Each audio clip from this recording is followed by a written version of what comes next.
आइए थोड़ी सी बात करते हैं स्कोप्स के ऊपर। स्कोप्स क्या होता है? अगर आपको कभी इत्तेफाक हुआ हो कुछ कलर ग्रेडिंग का सेटअप देखने का, आप उसको गूगल भी करेंगे तो आपको नज़र आएगा कुछ मॉनिटर्स लगे होंगे। आमतौर पे 3 से 4 मॉनिटर इन्वॉल्व होते हैं, जिसमें आपके पास स्कोप्स भी नज़र आ रहे होंगे, आपको कुछ वेव फॉर्म चीज़ें नज़र आ रही होंगी, कुछ आपको इस तरह की चीज़ें नज़र आ रही होंगी, ग्राफिकल एलिमेंट इस तरह के नज़र आ रहे होंगे, जिसमें आप अपने कलर्स को या अपनी जो भी आपकी ब्राइटनेस होती है उसको आप मीटर कर सकते हैं। ये स्कोप्स जो होते थे पहले ब्रॉडकास्टिंग में आपको फिजिकल फॉर्म में भी नज़र आते थे। आमतौर पे मास्टर कंट्रोल रूम में आपको ये स्कोप्स नज़र आते थे। और उसके अलावा जब अब ये कलर ग्रेडिंग में डिजिटल मॉनिटर्स इन्वॉल्व हो गए हैं, डिजिटल सॉफ्टवेयर्स इन्वॉल्व हो गए हैं, तो अब ये स्कोप्स भी आपको डिजिटली नज़र आते हैं।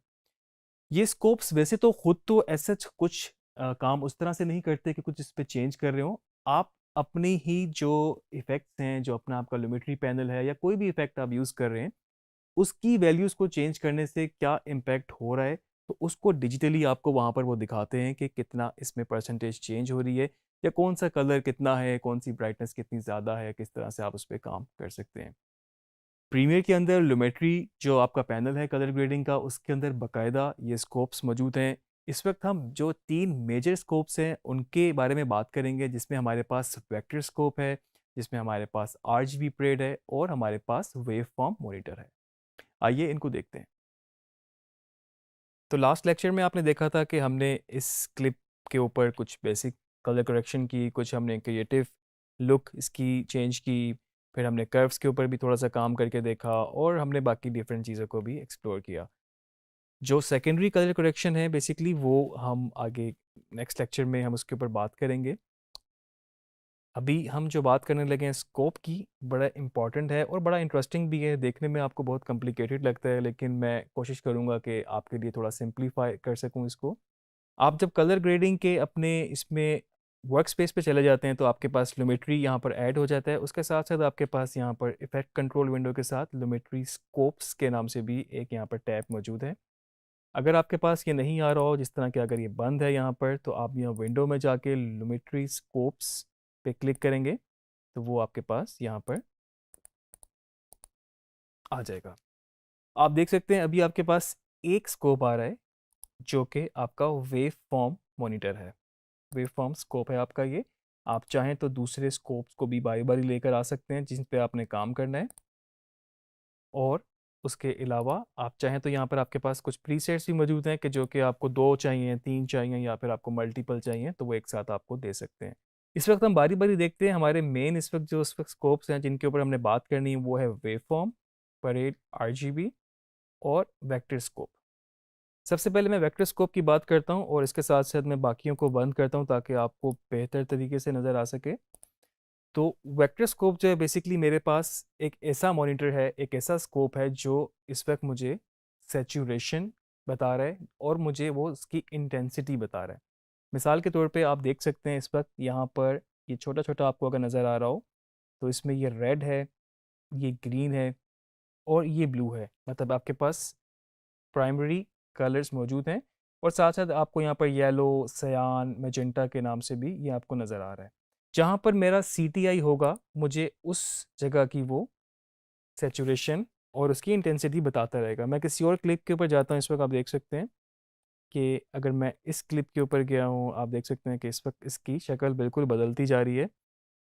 इस वक्त जो है ये बिल्कुल सेंटर में हो गया है। अब इसकी वजह क्या है? जिस तरह आपको ये कलर्स की तरफ नज़र आ रहे हैं कि जाता है, इस वक्त ये बिल्कुल सेंटर में आ गया है। अगर मैं इसी क्लिप पर वापस आऊँ जो कि बड़ा एक डिफरेंट सा क्लिप है कलर के हवाले से, तो आप देख सकते हैं कि इस वक्त ये जो इस वक्त पोर्शन है जितना हेल्दी होगा, जितना स्ट्रांग होगा, तो वो उसकी सेचुरेशन को इंडिकेट करेगा।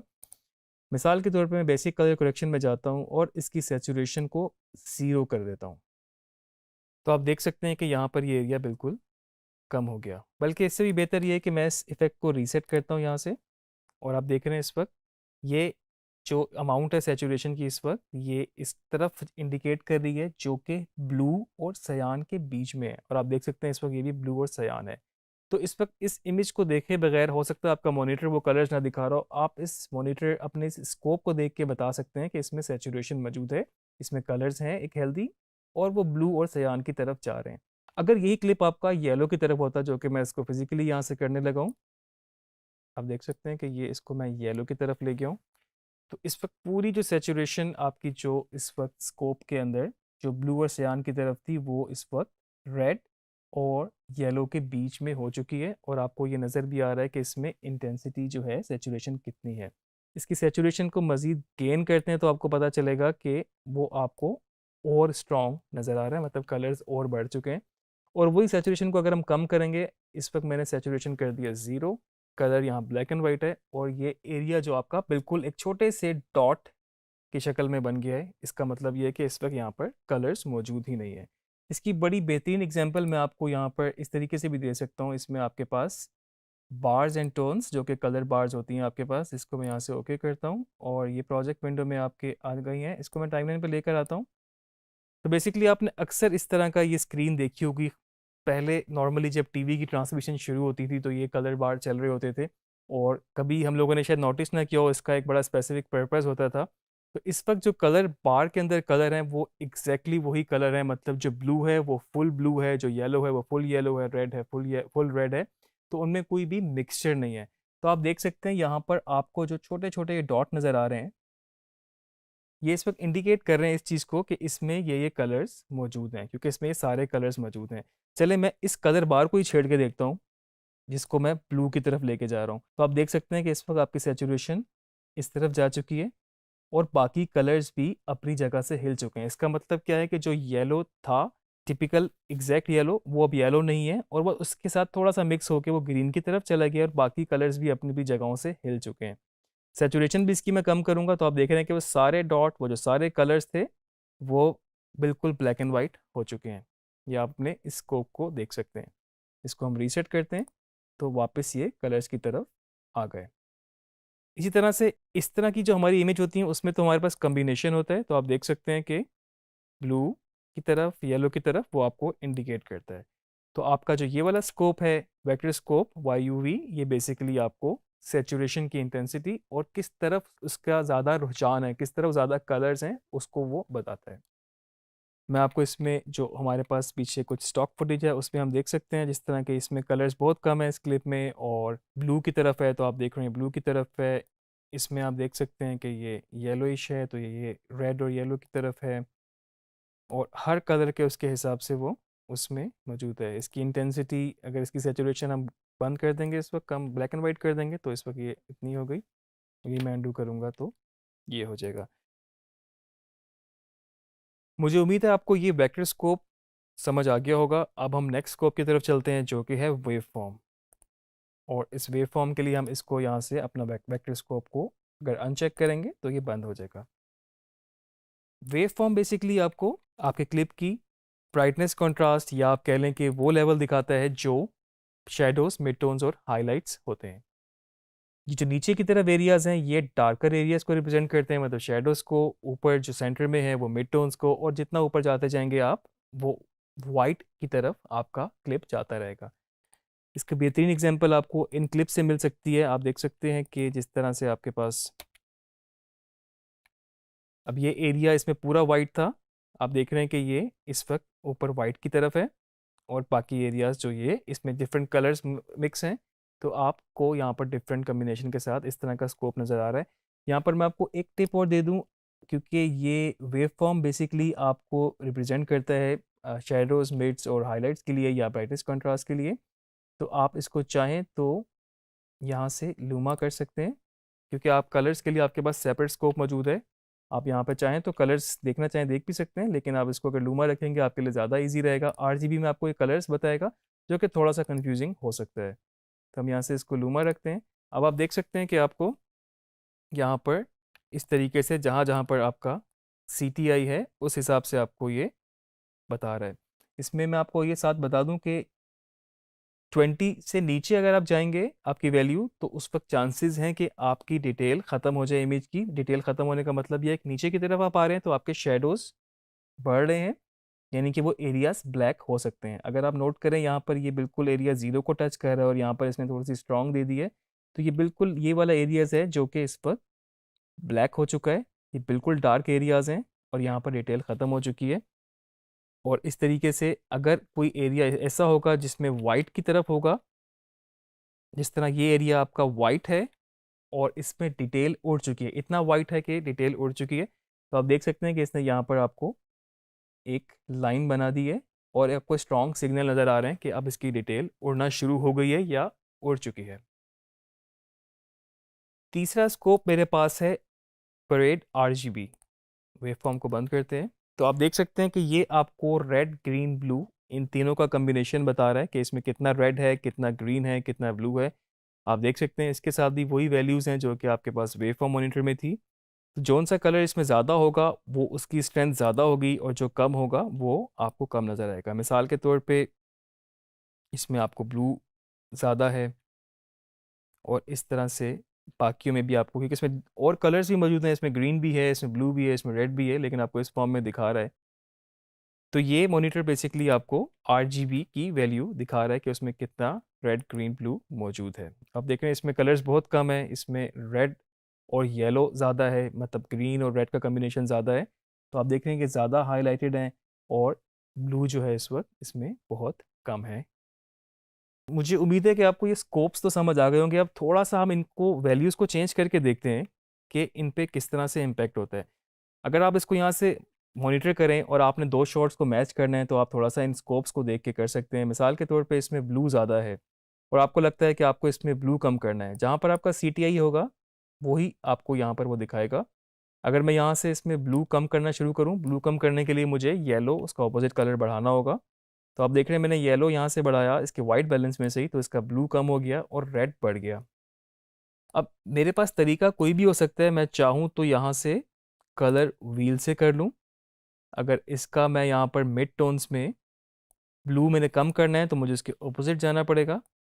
आप देख सकते हैं कि इस वक्त मैं ऑपोजिट जा रहा हूँ। येलो इसमें येलो रेड टोन ऐड होती जा रही है और यहाँ से ब्लू कम होता जा रहा है और वो बढ़ते जा रहे हैं। वही अगर आप ब्लू की तरफ इसको और लेके जाएंगे तो आप देखें आपका जो वीडियो है वो भी ब्लू हो रही है और साथ में आपके स्कोप की वैल्यू भी बढ़ती जा रही है। रेड RGB और वेव फॉर्म पे काम करने के लिए सबसे बेस्ट चॉइस आपके पास जो है इस वक्त वो कर्व्स है, क्योंकि ये बिल्कुल कर्व इसी तरीके से काम करता है जिस तरीके से आपके पास यहाँ पर ये डिस्प्ले में आ रहा है। क्योंकि ये ऊपर वाले एरियाज जो थे ये सबसे ज़्यादा हाईलाइटेड एरियाज थे, इसी तरह से मिड्स और फिर शेडोज़।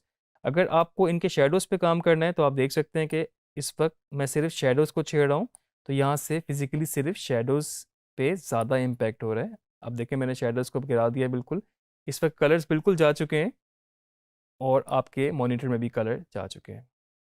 इनको बढ़ाता हूँ दोबारा, मिड से मैं इसको उठाता हूँ, तो आप देख रहे हैं कि आपके कलर्स बढ़ रहे हैं और आपको यहाँ से नज़र आ रहा है। तो अगर आपको दो शॉर्ट्स को भी आपस में मैच करना हो तो ये आपके पास बेस्ट तरीका होता है।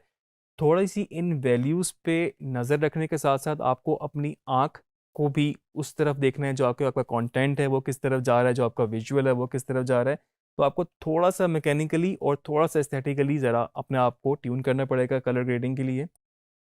और अगर इसी RGB को मैं बंद करता हूँ और वेव फॉर्म खोलता हूँ तो आपको बिल्कुल उसी तरीके से नज़र आएगा कि ये एरियाज़ अगर मुझे ब्लैक्स पे करना हो तो आप देख रहे हैं कि वहाँ से ब्लैक एरियाज़ शेडोज़ जो हैं बेसिकली वो मज़ीद, अब आप देखेंगे जब ये बिल्कुल ब्लैक हो जाएगा तो यहाँ पर आपको ये लाइन जो है एक स्ट्रॉन्ग सी नज़र आनी शुरू हो गई है। अगर इसको मैं ऊपर उठाता हूँ आप देख रहे हैं कि अब वो इस वक्त शेडोज़ जो हैं वो ऊपर जा चुके हैं, नीचे की तरफ ब्लैक एरियाज़ रहे ही नहीं, यहाँ पर आपको ब्लैक एरियाज़ नज़र नहीं आ रहे। और इसी तरीके से मिड से आप ओवरऑल इसको कम और ज़्यादा कर सकते हैं। अगेन आपको जब दो शॉट को मैच करना हो आप इसको देख के इजीली इस पे काम कर सकते हैं। इसी तरह से जो बाकी हमारा स्टॉक शॉट है उस पर हम थोड़ा सा देखते हैं कि हम क्या इस पर चेंजेस कर सकते हैं। अब जिस तरह के आप देख सकते हैं कि मेरे पास ये एक पानी का शॉट है, इसमें आपको ये इसके ब्लैक मेड्स और वाइट्स इस तरह नज़र आ रहे हैं। तो अगर मुझे लगता है कि मुझे इसको थोड़ा सा शेडोज़ बढ़ाने हैं क्योंकि ये बहुत ज़्यादा शेडोज़ इसमें कम हैं और बीच के जो मिड्स और हाईलाइट ज़्यादा हैं, तो मैं शेडोज़ पे थोड़ा सा काम करूँगा। मैं इसको थोड़ा सा, अब देख रहे हैं कि शेडोज़ इसमें डार्कर एरियाज़ ऐड होते जा रहे हैं और आपके स्कोप से भी आपकी वैल्यूज़ नीचे आपको नज़र आ रही हैं। और उसी तरह से अगर मैं इसकी हाइलाइट्स बढ़ाऊंगा मिड टोन्स में से तो हाईलाइट भी बढ़ रही हैं, मिड टोन्स भी बढ़ रही हैं। और अगर मैं इसको रिवर्स नीचे की तरफ लेके जाऊंगा तो इस वक्त इसके शेडोज़ पे काम ज़्यादा हो रहा है। एक चीज़ मैं फिर से रिमाइंड करूँ, जिस एरिया की डिटेल सोर्स फाइल में ही उड़ चुकी है, मिसाल के तौर पे वो वाइट हो चुका है या फिर वो ब्लैक हो चुका है, तो उसको आप पोस्ट में फिक्स नहीं कर सकते। अगर तो न्यूट्रल सा है, बीच में है, थोड़ा सा शेडोज़ मतलब इतने हैं कि आपको नज़र भी आ रहा है, तो फिर तो आप उसको बिल्कुल कर सकते हैं। लेकिन इस केस में मैं शेडोज़ को बिल्कुल जितना भी उठा लूँगा, तो आप देख रहे हैं कि ऊपर उसके वो लेयर आ जाएगी, लेकिन इसमें डिटेल नहीं आई। जो शेडो यहाँ पे पड़ा हुआ था, जो यहाँ पर ब्लैक एरियाज़ थे, वो उसमें डिटेल नहीं आएगी। और इसके ऑपोजिट जो वो एरियाज़ थे जिनमें थोड़ी-सी मतलब शैडो है लेकिन थोड़ी डिटेल है, तो उस पे काम करने से आपको उसमें थोड़ा चेंज नज़र आएगा। लेकिन इन एरियाज़ पे आप बिल्कुल उस तरह से नहीं कर सकते। अगर मैंने यहाँ से मिड टोन्स उठाया है, तो अभी भी वो एरियाज़ जो हैं डिटेल आपको नज़र नहीं आएगी। तो ये चंद स्कोप के ऊपर हमने इस वक़्त जो काम किया है, आपने देखा होगा किस तरीके से आपकी वैल्यूज़ चेंज होती हैं। आपको थोड़ी-सी प्रैक्टिस के बाद आपसे स्कोप्स रीड करना आपके लिए आसान हो जाएगा और साथ में आपने अपनी नज़र अपने कंटेंट पे भी रखनी है कि वो कितना जा रहा है। प्रैक्टिस करेंगे तो आपको पता चलेगा किस चीज़ पे काम करने से, किस तरह से शैडोज़ पे काम करने से आप डार्कर एरियाज़ पे काम कर सकते हैं या फिर उसी के साथ ग्रे एरियाज़ या फिर जो वाइट एरियाज़ हैं उनके ऊपर काम कर सकते हैं। तो हमेशा की तरह मैं आपको जिस तरह कहता हूँ, प्रैक्टिस बहुत ज़रूरी है। आप प्रैक्टिस करते जाएँगे, नई-नई चीज़ें आप एक्सप्लोर करते जाएँगे।